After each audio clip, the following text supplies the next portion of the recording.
Hi, I'm back and I have a brand new crochet tutorial for you. Today we're going to be making this cute little book sleeve. So I'll be showing you how to do the granny square, the cute little trim, the straps, a little flower. Adorable. You're gonna need double knit wool for this. I use 3 different colours and I also use, a little mohair with one of them just to add a bit of texture. This is super perfect for beginners, perfect if you've got some scrap yarn left over from a project because it really doesn't take much. It's a really quick project. You can work it up in an afternoon and then you've just got a cute little cover for your book. And you can make it as big as you want for big books. This does fit quite a chunky book, but you know, if you're reading an 1,000-page book, you might want to add another row. Keep that in mind. Yeah, let's get into it. So I'm going to show you how to do the granny square, the trim, the little details like I told you earlier. I won't show you specifically how to do the individual stitches. You can look them up if you've never crocheted anything before, or in my previous video, which I'll have linked below, I go into a bit more detail of how to do the magic ring, because it's also a granny square project, the magic ring, a double crochet, a chain, those little details that if you've never crocheted anything before you might want to double check on there or double check elsewhere. I won't be going through the stitches individually in this video, but I will show you exactly how I make the granny square. Okay, so this is the front panel that we're going to be creating first. It's just a regular granny square in the middle, and then we've got 2 rows on the top and 2 rows on the bottom. So I'll show you how to do that now, the first couple rows, and then it's just a repeated process for the rest of them, and then I'll come back and show you how to specifically do these rows. Okay, so take your first yarn color and make a magic ring. We're then going to chain 2. This is going to count as one of your double crochets. So chain 2 and 2 double crochets into the ring. We're going to chain 2 again, 3 double crochets into the ring, 2 double crochet,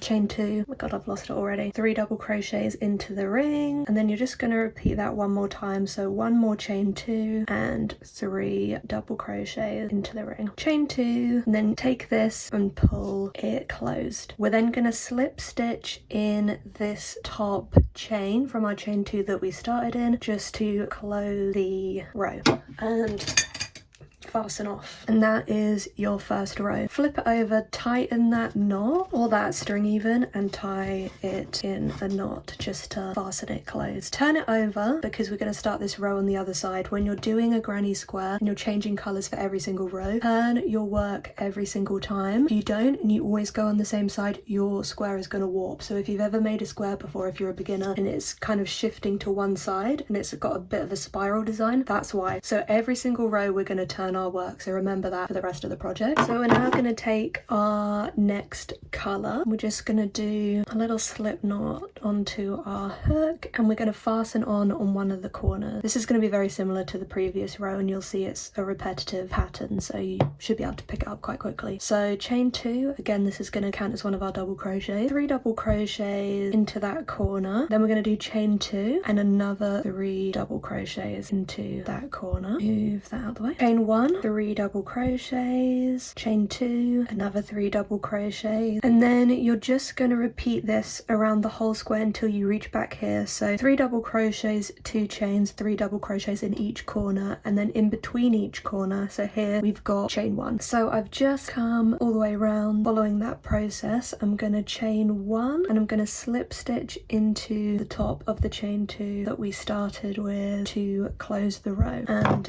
fasten off. So that's row 2. We're going to flip the work again and we're going to do row 3. Row 3 is the last row I'm going to show you, and then you can just repeat the pattern. So for row 3 I'm using 2. Like I said earlier, I want a little bit of like texture in the piece. I'll show you what it looks like. It's this row. Just makes it look a little bit fun and honestly just uses up these scraps I don't know what to do with ever. If anyone has any scrap project recommendations, please let me know in the comments because I never know what to do with them. Okay, so I'm going to take both of the yarns together, just do a little knot and insert my hook. So this row I'm going to insert on one of the gaps that aren't the corner pieces. I just prefer this, but you can start on a corner piece if you'd like. Chain 2, 2 double crochet, chain 1, and then the same pattern that we did for the corner pieces on the previous row. So 3 double crochet, chain 2, another 3 double crochet. Then we're going to chain 1 and we're just going to do 3 double crochet in this gap and another chain 1. So you can see how the pattern patterns coming together, you're always doing 3 double crochet, chain 2, 3 double crochet in the corners, and in the other gaps just 3 double crochet and a chain 1 either side of them. Show you that one more time just so you've got it down. 3 double crochet in this center gap and chain 1 again before you do your next corner. So this is what we're looking like. When I get back to here, I'm just going to slip stitch into the top of this starting chain just like I did on the previous 2 rows, and I'll talk to you about how many rows you need. Okie dokie, so once you've done that, you should be looking like this, and now you're just gonna follow that same process for row 3 until you have 8 rows in total, just alternating between your colors. I follow this color pattern, so after this row I'll go back to this one and then this one and this one and just repeat like that. You can obviously do whatever combo you want, and just remember to flip your work after every row. So we just did that way. I'll go in at this side for the next row, for example, and I'll be back once my 8 rows are complete. Okay, so once you've done your 8 rows, your square will look like this. We're now going to do the 2 rows above and then repeat that process to do the 2 rows below. So I'm going to take the next color in my sequence, which is this one. I'm also going to turn my square over like we've been doing. I'm going to fasten on in one of the corners. I'm going to chain 2 and then place another double crochet in that corner. Chain 1, and then I'm just going to place 3 double crochets with a chain 1 gap in each of these gaps here until I reach that corner there. So chain 3,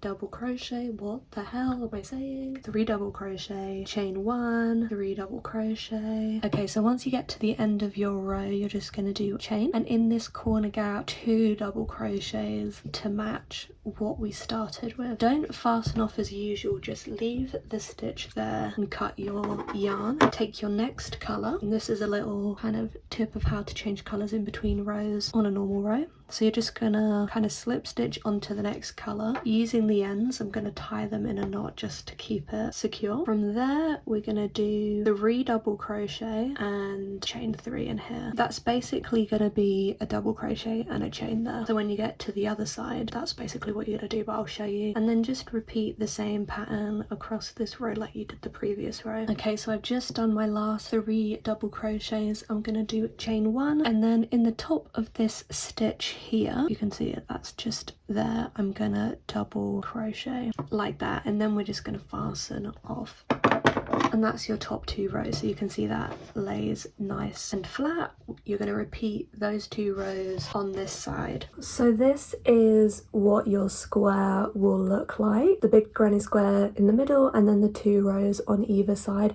I've gone ahead and sewn in all of the ends apart from these top ones. Just thought I'd show you what that looks like. That's one of your panels there. So next we're going to crochet it together and then we'll work on the trim. Okay, so once you've done both sides, that is your panel complete, and you're going to want to make 2 of these. I'm going to show you how to put it together now. So you're going to get 2 of the sides where the outside row is the same, and we're going to put, like, I'm going to decide this is the right side. We're going to put them together like this. We're basically going to crochet all the way down there across the bottom and up here. I'm going to use this outside row color. You can use this top one if you want, it's up to you. So I'm going to fasten on in this top stitch up here just through the first chain and the top of the double crochet, and then I'm basically just going to single crochet through these stitches. These middle ones will be easy because we're just going to go through each of the stitches. When you're going through the sides of stitches, I recommend just evenly spacing them out. Okay, so as this is our corner section, we want to have quite a nice sharp, not too tight corner so that our books can sit in there nicely. So I'm going to add an extra 2 chains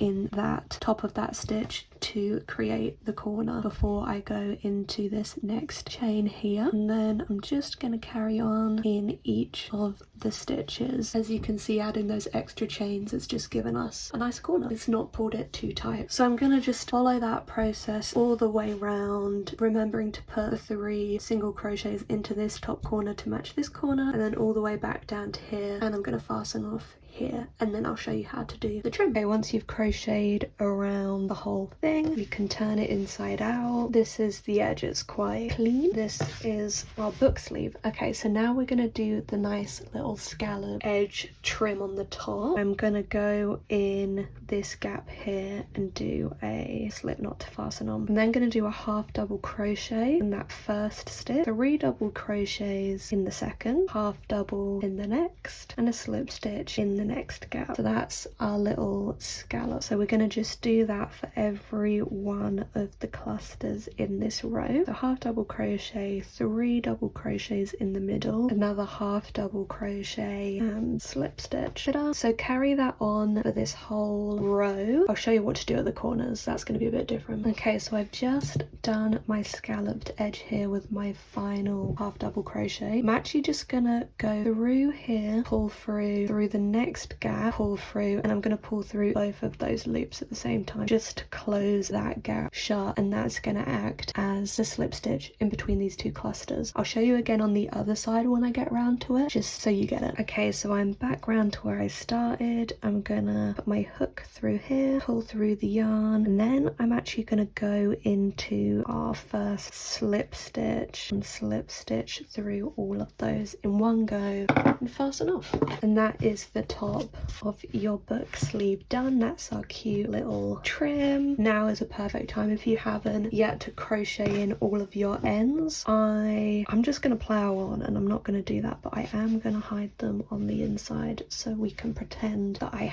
have done that. Okay, so now that the book sleeve is done, the bulk of it, we want to do our little strings that we tie at the top and the little flowers that go on the end of these strings. We're going to make these separately and then we'll sew them all together to complete the piece. So we'll start with the strings to tie. Take one of your colours, the yarn colour that is these top clusters, just because that way I can sew in the ends and it not show up into that section there. You could either do this top section, I just like to, you know, change it up, keep it a bit different. We're basically going to find the middle point of this top section. So we have 8 clusters, so 1 2 3 4, 1 2 3 4, this middle stitch here, and we're going to go into that gap there where we slip stitch, and we're just going to fasten on there. So when I'm done in my ends, I'll take this end down and, you know, hide it in these stitches. So then we're basically just going to do a long chain. You can chain as much as you want. I'll just kind of keep going until it feels right. We're going to slip stitch back through this chain, so maybe make it a tiny bit longer than you expect, because sometimes when you slip stitch into a chain, it shrinks up a bit, but you basically just want to make it long enough so that you can tie it in a bow. You can obviously count your chains in this way that, like, when you do it on the other side, you'll have exactly the same length. I'm just gonna do it by eye because I'm a little bit lazy and that's kind of how I roll, but you can totally do it properly and count your chain. So I'm just gonna like literally hold it here and see, does that feel about right? And I think it does. So I'm gonna just go back into the second stitch from the hook and slip stitch, and we're gonna do that in every single chain of the row until I reach back to where I fastened on. This is just a great easy little technique for if you want to make strings or cords for any of your projects. Okay, so once I've slip stitched all the way down that chain, I'm gonna just fasten off in the same spot that we fastened on. And like I said, I'm gonna pull the ends down and hide them in here. So you're just gonna follow that process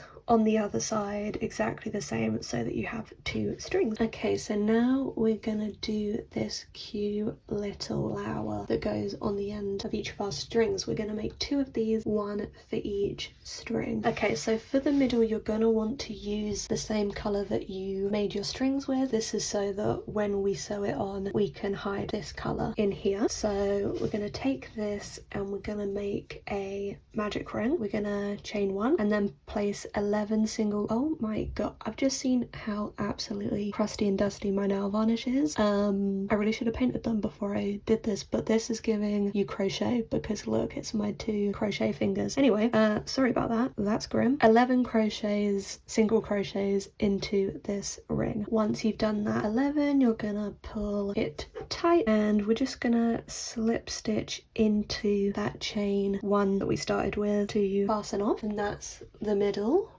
I'm gonna tie a little knot in the back of this, but I'm gonna leave this yarn free because we're gonna use this to sew the flower onto our strings. So then I'm gonna take my next colour. I'm actually just gonna get rid of this brown and use the lighter brown because nobody wants a brown flower. That's a dying flower. That's tragic. Okay, so we're gonna take this yarn. We're gonna slip stitch into any of the stitches, doesn't matter which, chain 4, and then we're gonna do 2 triple crochets together. So first through the next stitch, through the first 2 loops, the second 2 loops, and then we're gonna just do that again, and then on this last one we're going to go through all of those. We're going to do another chain 4 and we're going to slip stitch into the next stitch, and as you can see this is our little petal, and we're just going to repeat that process. So chain 4, next stitch, through the first 2 loops, second 2 loop, first 2, second 2, all together, chain 4 and into that next stitch, and then just complete that all the way around until you reach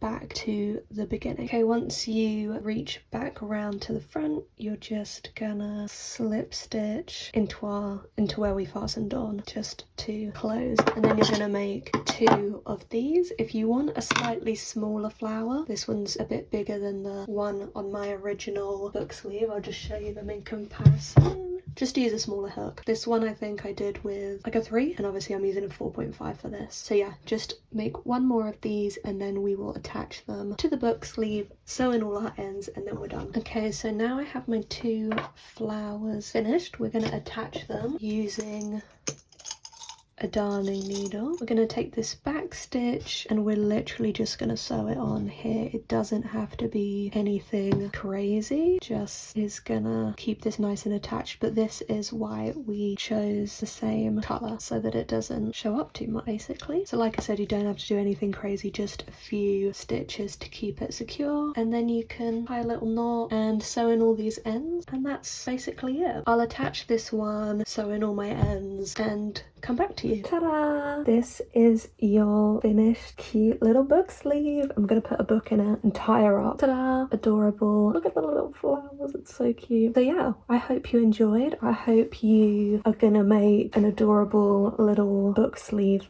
for literally everyone you know, because that's what I did when I came up with this little pattern. I think it's just so cute, the little scalloped edge and the little bow and the flowers. It's adorable.